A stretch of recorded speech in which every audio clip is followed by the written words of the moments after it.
Hospitality of your hall grows cold. I fear I shall have to take my leave. Once I've shown you the power of the stones.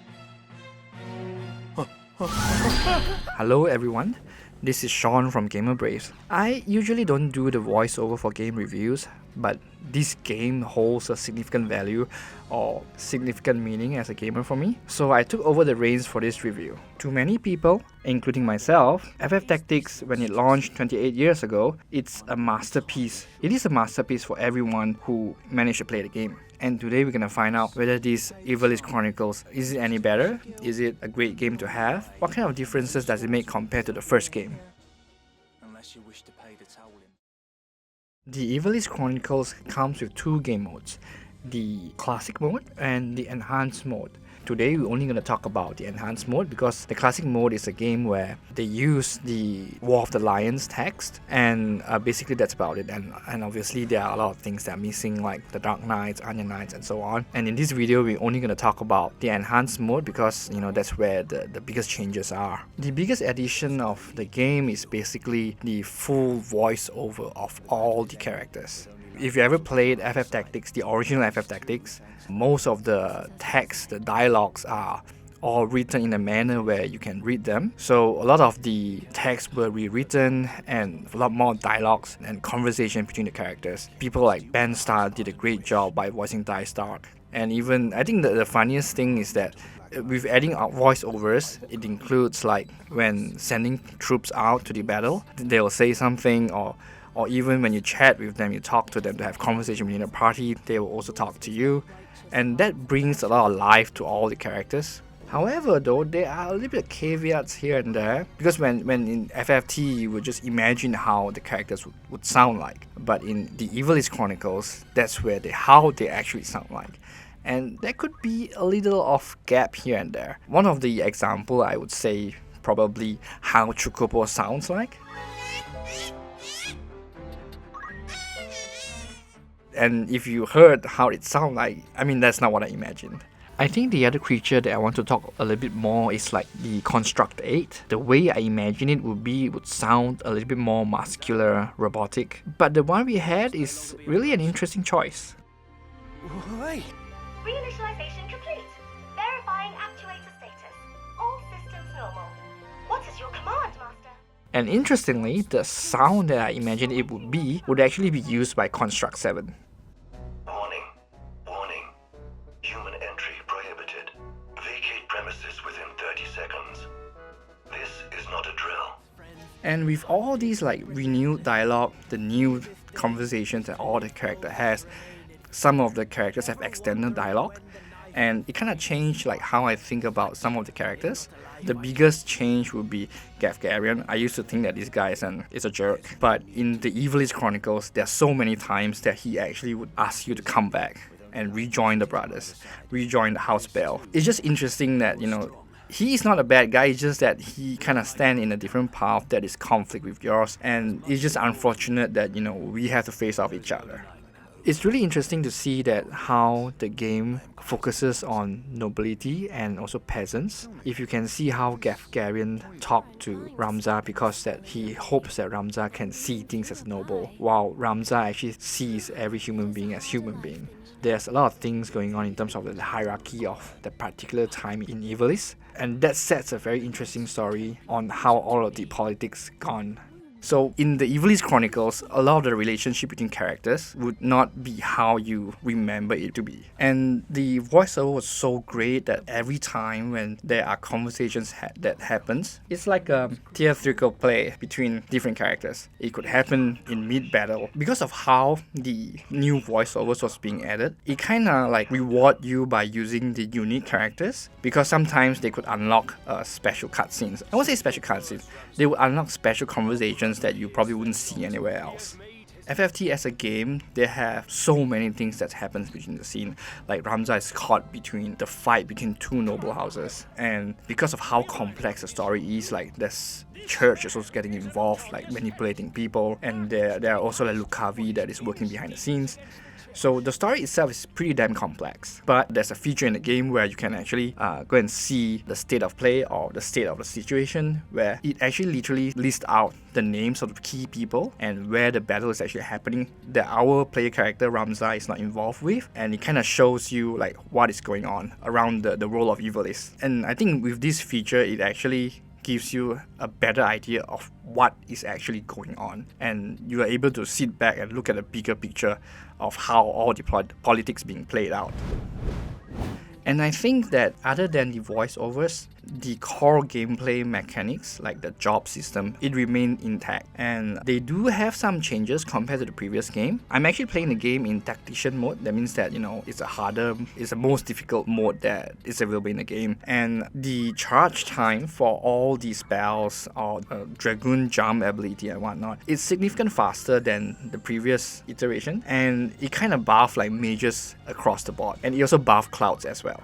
And I believe that this is, back in 28 years ago, this job system was one of the most complex, most interesting job system that Final Fantasy ever has. Like, you can use so many different classes together as a second job ability. There are so many ways for you to enjoy how the synergy between different classes together. Some of the fun combos are like Mana Font, where you walk and you regain your mana, and you're using Mana Shield when you got damaged. Instead of like taking away your HP, it takes away your mana instead. And every time you walk, you regain your mana, so you kind of can take a lot of hits from there. Or the other way is that you can run a black mage. The second job, you can run things like Iaido. You can run a samurai job ability where you can run a melee battle mage that deal spell damage instantly, because samurai jobs actually deal damage based on magic attack.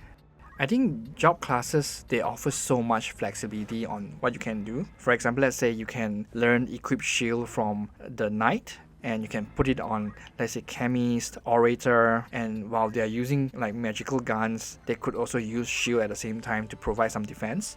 Or you can even like put it on a mage, like black mage, and one of the shield, like Aegis shield, actually also increases magical attack. So there are a lot of synergies and ways that you can play around with. For example, let's say a monk, you can actually give it a dual wield, so he can actually punch twice, or you can also give him the equip shield ability where he can also equip shield and kind of runs like a Steve Rogers. And one of the biggest changes this game has compared to the previous games is that all the perfumes, all the ribbons can be equipped by anyone. It doesn't gender lock anymore. So ribbon is one of the most OP equipment in the game, where it kind of nullifies all the status effects, and some of the accessories would actually give re-raise and regen. So it kind of, in a way, it could be pretty broken on how you want to play the game, or how creative you can be on selecting the equipments and how you set up your build. The game also gives you all the freedom that you want on how you want to play the game.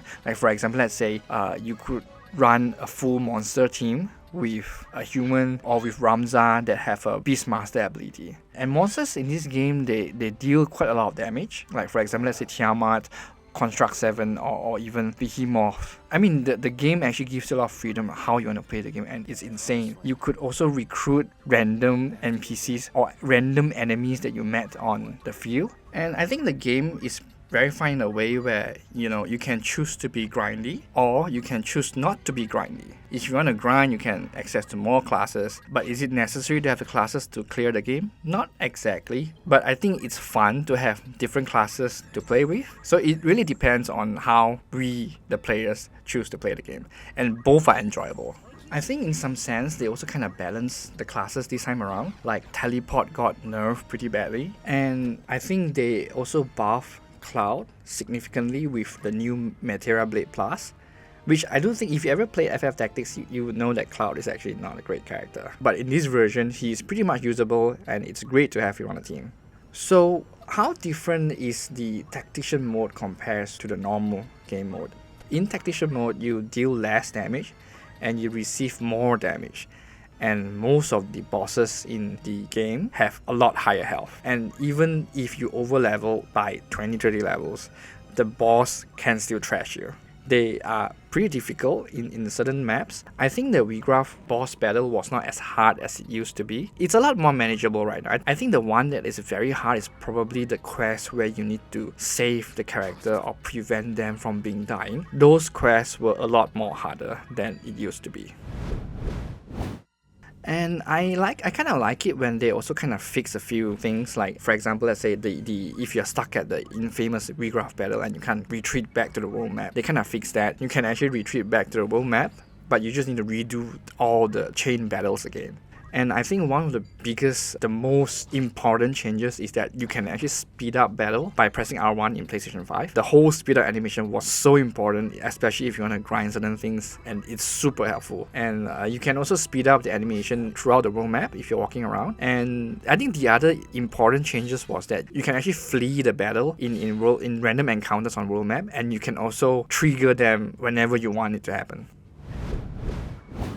The game, however, I do think that in terms of post-game, there are not much to do other than challenging the Midnight Deep dungeons, getting some of the best treasures in the game, as well as getting the Summoned Zodiac. That being said, I still do think that FF Tactics, the Ivalice Chronicles, is a masterpiece. I think everyone should actually try the game at least once to enjoy the story. And a little bit funny things about the game is that everyone speaks in Old English, except Cloud. And when you met him the first time with Mustadio and his father, Cloud actually speaks like a modern human being, while everyone else speaks in Old English. I think it's quite funny.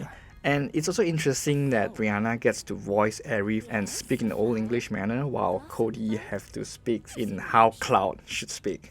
The game does offer quite a bit of challenge in terms of tactics, and if you enjoy games like tactics games, this is a game that you must try, and most likely for everyone, and I think for everyone else, this enhanced version, the Ivalice Chronicles, is probably better than what the original actually provides, because it provides a lot more lore context.